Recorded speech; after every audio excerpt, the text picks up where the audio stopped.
เว้าเรื่องกิจกรรมการส่งเสริมให้เด็กน้อยกล้าแสดงออกมีความรู้ความสามารถเด็กน้อยในยุคสมัยนี้นี่ก็เจ้าเก่งก็เจ้าฉลาดแล้วเฮ็ดจังได๋เฮาสิต่อยอดในการว่าจังได๋ต่อยอดความรู้ความสามารถและก็ความฉลาดของเขาเจ้ามันต้องมีงานประกวดที่ก่อนประกวดเด็กน้อยเก่งล่าสุดนี่เด้งานประกวด Mr. and Miss Power Beauty Lao Kids งานประกวดที่ได้รับความสนใจจากเด็กน้อยในทั่วประเทศเข้าร่วมมีจำนวนลงหลาย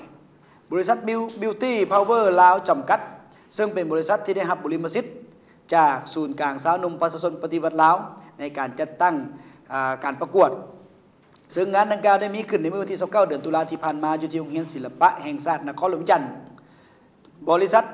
ได้จัดประกวดเด็กหญิงเด็กชายงามซึ่งได้รับบริมสิทธิ์จากกลุ่มเยาวชนศูนย์กลางสาวหนุ่ม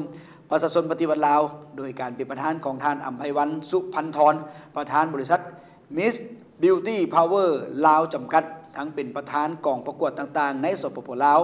ประธานนางงามเด็กนางงามเยาวชน Mr. and Miss Power ขออภัย Mr. and Miss Beauty Power ลาว Kids พร้อมด้วยภาคส่วนต่างๆเข้าร่วมจุดประสงค์ของการจัดงานในครั้งนี้เพื่อส่งเสริมสิทธิเด็กและก็เป็นการฝึกทักษะให้แก่หลานน้อยเยาวชนให้มีความรู้ความสามารถการแสดงออกส่งเสริมให้เด็กน้อยเยาวชนได้เรียนรู้ทางด้านวัฒนธรรมฮีตของประเพณีความรู้พื้นฐานต่างๆและการประพฤติตนของประพฤติตัวของในด้านสังคมเพื่อเป็นการคัดเลือกและเอาตัวแบบของเยาวชนเป็นแบบอย่างที่ดีให้แก่เยาวชนทั่วประเทศก็คือสากลและคัดเลือกเอาตัวแทนเพื่อเข้าร่วมเผยแพร่วัฒนธรรมร่วมประกวดในเวทีสากลที่ประเทศมาเลเซียฟิลิปปินส์ประเทศไทยและบรรดาประเทศต่างๆในอาเซียนในระยะปี 2021 กองประกวดได้นำพาเยาวชนผู้ที่ได้รับมงกุฎจากกองประกวดเข้าร่วมงานประกวดที่ประเทศไทยโดยมี 41 ประเทศเข้าร่วมและกับประเทศลาวสามารถคว้าตำแหน่งอันดับที่1มาครองนั่นก็คือ Little Miss Asia International 2021 นางดวงใจวงศาอายุเพียงแต่11 ปีหลังจากที่ประสบผลสำเร็จแล้วทางรัฐบาลได้มอบทุนการศึกษาระดับปริญญาตรีและก็มอบเหรียญตะลุมบ่อน1หน่วยจากศูนย์กลางสาวหนุ่มประชาชนปฏิวัติลาวใบเกียรติคุณมอบเหรียญใจสั้นหนึ่งให้แก่ทางบริษัทกองประกวดที่เป็นผู้นำพาและก็สุกยู่ในการเข้าร่วมในเวทีสากลมอบเหรียญไซส์1หน่วยจากศูนย์สาวหนุ่มประชาชนปฏิวัติลาวให้แก่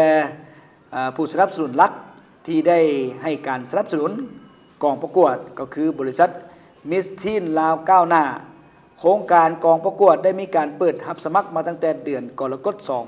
2022 จนมาฮอดเดือนกันยาได้มีการคัดเลือกจากผู้สมัครทั้งหมด186น้อง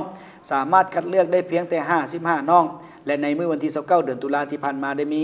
รอบตัดสินอย่างเป็นทางการซึ่งการประกวดมีทั้งหมด3หุ้นกับประกอบมีอายุ5-8 ปี9-51 ปี12-54 ปีแต่ละหุ้นนี่มีการประกวด3รูปแบบก็คือ Miss Universe Beauty Power Lao Kids 2022 Miss World Beauty Power Lao Kids 2022 Miss International Beauty Power Lao Kids 2022และรองอันดับ1เนาะRunner Up Miss Beauty Power Lao Kids 2021นอกจากนั้นยังมีรางวัลพิเศษอีกเช่นตำแหน่งนางงามมหาชนปี 2022 ตำแหน่งขวัญใจอนุกรรมการตำแหน่งเยาวชนผู้ที่มีความสามารถโดดเด่นตำแหน่งนางงามมิตรภาพและตำแหน่งผู้ที่มีพรสวรรค์อันโดดเด่นปี 2022 งานในครั้งนี้เป็นความภูมิใจของคนลาวทั่วประเทศและเป็นตัวแบบที่ดี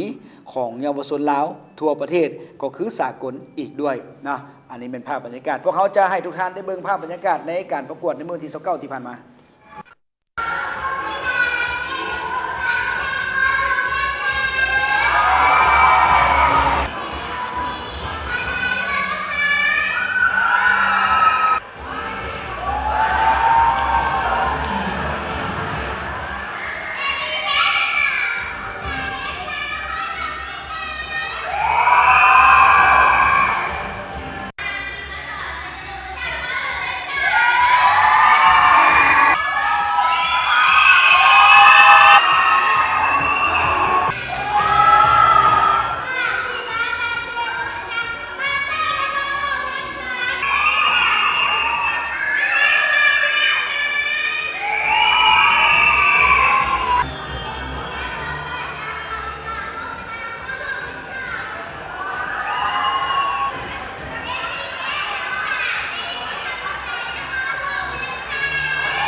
เด็กน้อยทุกมื้อนี่ใหญ่ไวเนาะ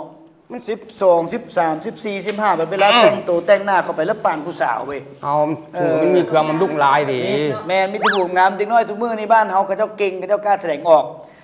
ถ้าหากว่ามีกองประกวดมีเวทีประกวดแบบนี้นี่โดยเฉพาะแม่นทั้งบริษัทเนาะบริษัท Miss Beauty Power ลาวจำกัดนี่ถือว่าเป็นบริษัทที่ได้มีการจัดกองประกวดเพื่อให้น้องน้อยเยาวชนนักเรียนได้มีเวทีแสดงออกแสดงความสามารถของตนเองในทางที่ถูกต้องคันเฮาบ่มีเวทีที่แสดงออกเขาเจ้าจะเอาความสามารถของเขาเจ้านี้ไปเฮ็ดในทางที่ผิดก็เป็นไปได้ฉะนั้นแล้วเพิ่นก็เลยมีการจัดประกวด แบบนี้ขึ้นมา โอ้ นะ